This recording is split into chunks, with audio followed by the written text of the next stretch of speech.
इतिहास और दर्शन के पन्नों में ना कुछ घटनाएं बिल्कुल ऐसी होती हैं जो हमारे अस्तित्व के मूल अर्थ पर ही सीधा सवाल खड़ा कर देती हैं। आज हम एक ऐसी ही अत्यंत गहरी और सच कहूं तो रोंगटे खड़े कर देने वाली घटना पर बात करने जा रहे हैं। ये कोई आम कहानी नहीं है, ये एक ऐसा ऐतिहासिक वृत्तांत है जहां हमारी मानवीय कमजोरियों का सीधा सामना एक असीमित ईश्वरीय कृपा से होता है। एक ऐसा पल जहां सख्त न्याय और असीम दया के बीच की जो लकीर है ना, वो बिल्कुल धुंधली पड़ जाती है।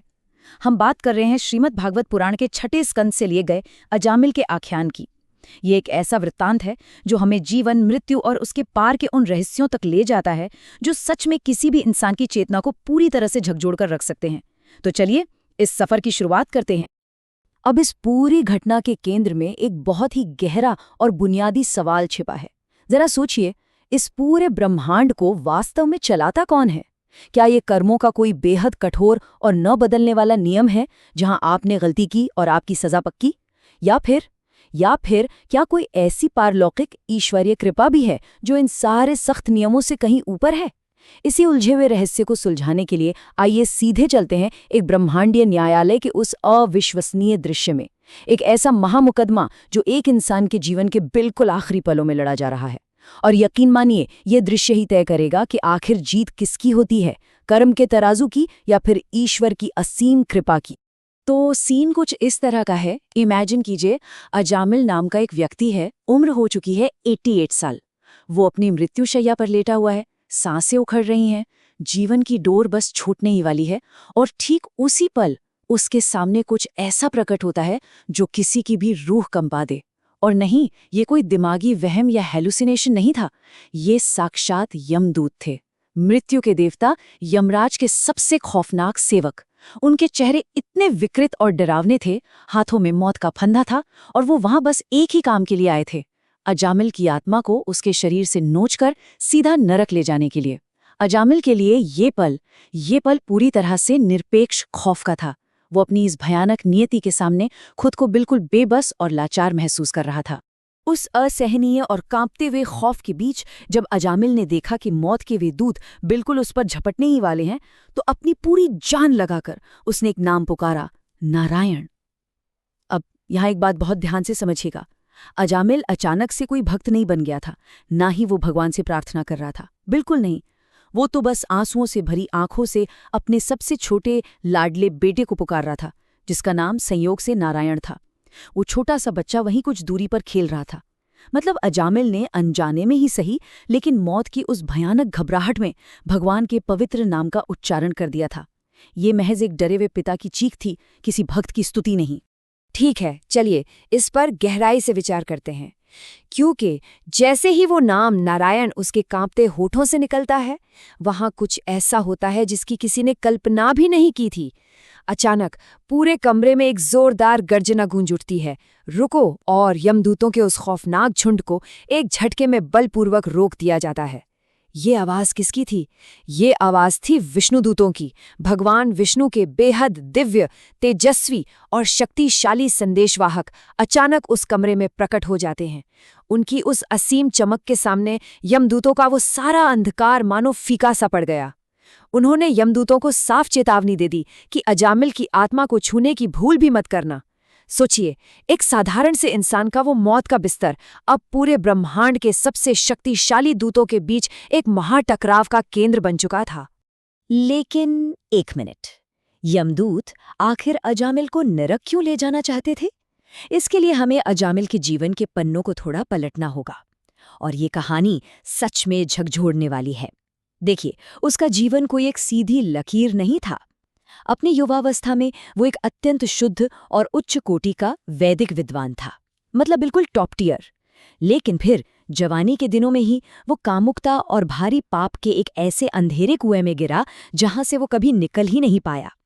और 88 साल की उम्र तक आते आते वो पापों के एक पहाड़ के नीचे अपनी मौत का इंतजार कर रहा था।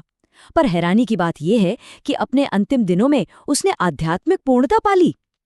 अब सवाल ये उठता है कि एक इतना पढ़ा लिखा, संस्कारी व्यक्ति इतने निचले स्तर तक गिर कैसे गया?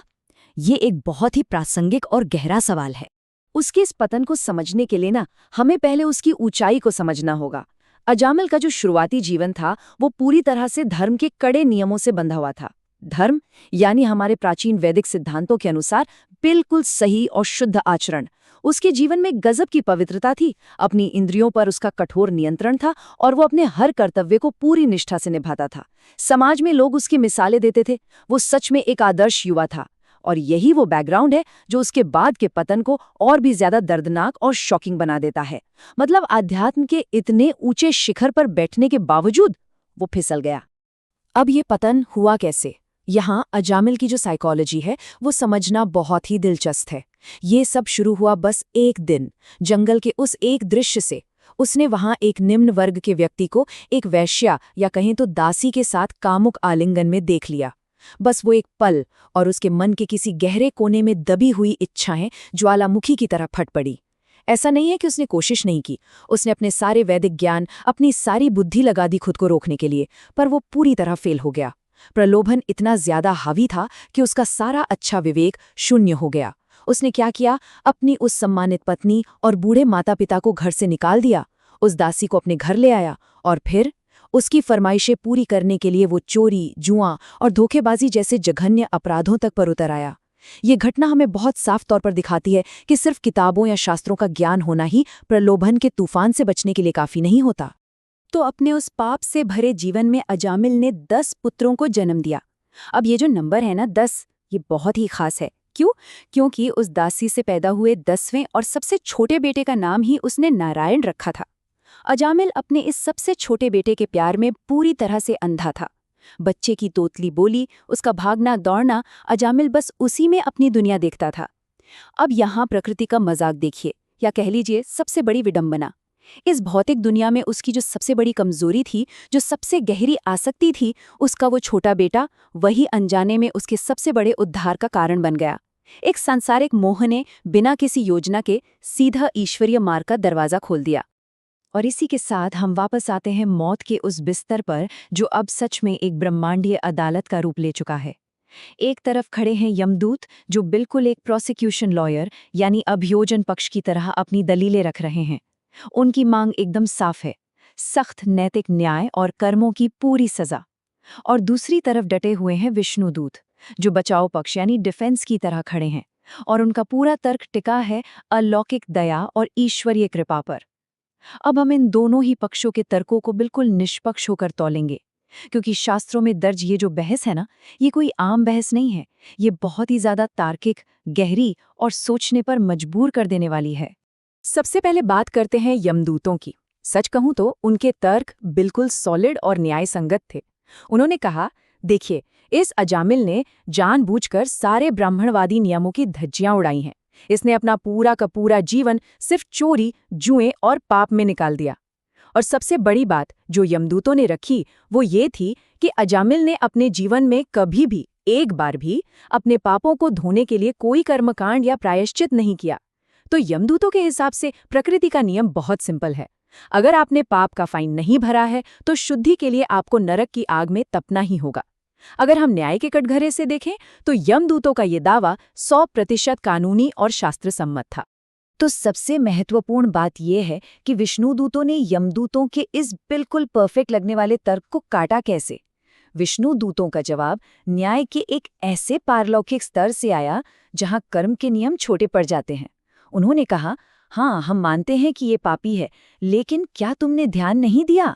अपनी आखिरी सांसों के बीच उस खौफ और बेबसी में इसने नारायण के पवित्र नाम का उच्चारण किया है। विष्णुदूतों का तर्क था कि भगवान का नाम इतना ज्यादा शक्तिशाली है, इतना पावरफुल है कि वो असीमित पापों के सारे असर को एक झटके में जीरो कर देता है। विष्णुदूतों के अनुसार बिना किसी अपराध भाव के बस एक बार वो नाम पुकारना ही काफी था। अजामिल ने एक पल में अपने लाखों जन्मों के पापों का पूरा प्रायश्चित कर लिया था। सख्त कर्म का वो बड़ा सा नियम कृपा के इस विशाल समंदर के सामने तिनके की तरह बह गया। अब यहाँ रुक कर ना एक बहुत ही गहरी फिलॉसफी को समझना जरूरी है। आखिर सिर्फ कुछ नियम निभा लेने में और सच्ची भक्ति में फर्क क्या है? कर्मकांडीय प्रायश्चित मतलब पाप किया और उसके बदले कोई अनुष्ठान कर लिया या दान दे दिया, ये महज एक टेम्पररी इलाज है। इससे आपकी जो पाप करने की इच्छा है वो दिल के अंदर बैठी ही रहती है। शास्त्रों में इसे एक बड़ा ही कमाल का नाम दिया गया है, कुंजर शौचवत, यानी हाथी का नहाना। आपने देखा है ना, हाथी नदी में खूब मजे से नहाता है, एकदम साफ हो जाता है, लेकिन जैसे ही बाहर आता है फिर से अपनी सूंड से खुद पर धूल और कीचड़ डाल लेता है। लेकिन इसके उलट भक्तिमय समर्पण या भगवान के नाम का जाप उस भयंकर आग की तरह है जो सूखी घास के पूरे ढेर को जड़ से राख कर देती है। वो पाप करने की उस मूल इच्छा को ही हमेशा के लिए खत्म कर देता है। लेकिन रुकिए, आपके दिमाग में भी ये सवाल आ रहा होगा ना कि अरे अजामिल को तो पता भी नहीं था कि वो भगवान को बुला रहा है, फिर ये ट्रिक काम कैसे कर गई? विष्णु दूतों ने इसका एक बहुत ही लॉजिकल और खूबसूरत जवाब दिया। उन्होंने कहा कि भगवान का नाम एक सुपर पावरफुल दवा की तरह है। अब इमेजिन कीजिए, अगर कोई मरीज अनजाने में भी कोई सही दवा खा ले तो क्या वो दवा असर नहीं करेगी? बिल्कुल करेगी। दवा अपना काम करेगी और बीमारी को जड़ से मिटा देगी। उस दवा को इस बात से कोई फर्क नहीं पड़ता कि मरीज ने मेडिकल की पढ़ाई की है या उसे उस दवा की फार्माकोलॉजी पता है। भगवान के नाम की जो शक्ति है ना, वो बिल्कुल ऑटोमेटिक है, परम है और पूरी तरह से असीमित है। विष्णु दूतों के जबरदस्त और अकाट्य आध्यात्मिक तर्क के सामने यमदूत बिल्कुल स्पीचलेस हो जाते हैं। उनके पास कोई जवाब नहीं था। उन्हें हार मानकर अजामिल को मौत के उस फंदे से आजाद करना ही पड़ता है। और फिर पलक झपकते ही यमदूत और विष्णुदूत दोनों ही वहां से गायब हो जाते हैं। अब जरा उस अजामिल की जगह खुद को रखकर सोचिए। जो आदमी कुछ सेकंड पहले अपनी मौत के खौफ से कांप रहा था, वो अब बिल्कुल जिंदा है, सांसें ले रहा है। उसने अभी अभी ब्रह्मांड की सबसे बड़ी लीगल डिबेट अपनी आंखों के सामने देखी है। इस पूरी घटना ने उसे अंदर तक हिलाकर रख दिया। वो एक गहरे सदमे में जरूर था, लेकिन उसके दिमाग में जो अब एक क्लैरिटी थी ना, वो अभूतपूर्व थी। इस दुनिया और इस ब्रह्मांड को देखने का उसका पूरा नजरिया हमेशा के लिए बदल चुका था। जब उस झटके से अजामिल पूरी तरह होश में आया तो उसके अंदर एक बहुत ही गहरा, चीर देने वाला पश्चाताप उमड़ पड़ा।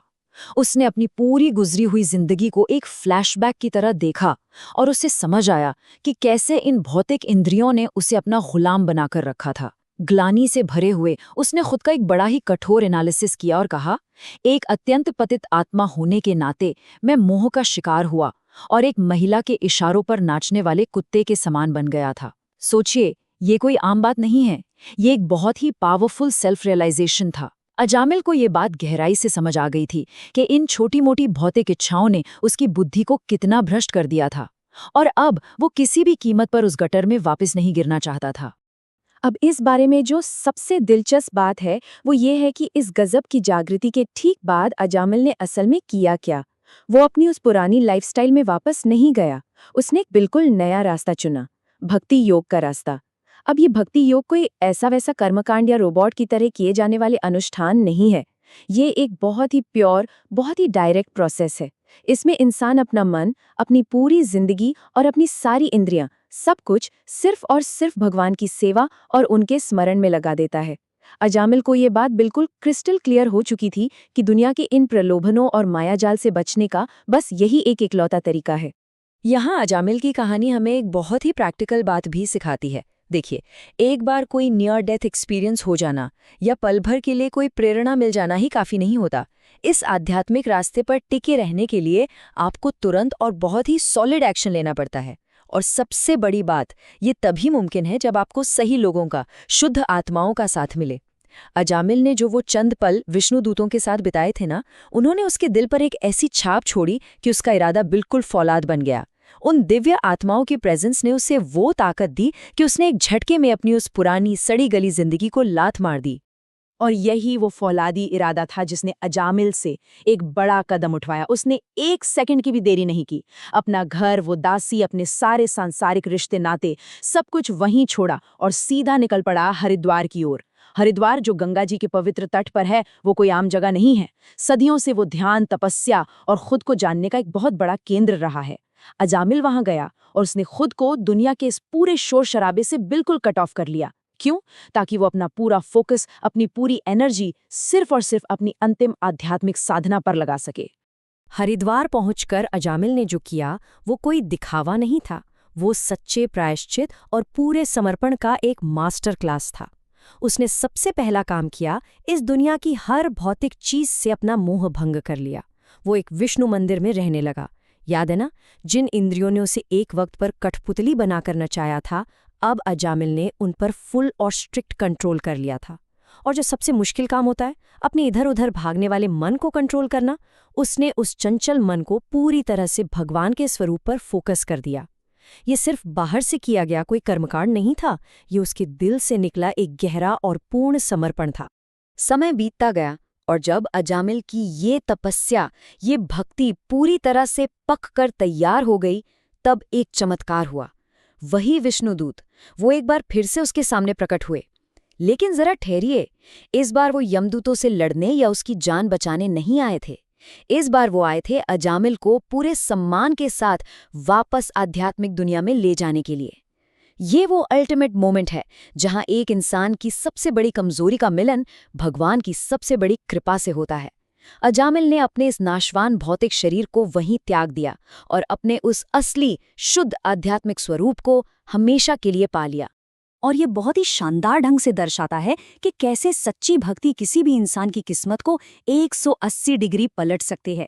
जरा सोचिए, वही अजामिल जिसे कुछ ही समय पहले यमदूत नर्क की सबसे भयानक यातनाओं के लिए घसीट कर ले जा रहे थे, आज वही अजामिल विष्णु दूतों के साथ एक सुनहरे विमान में बैठा है।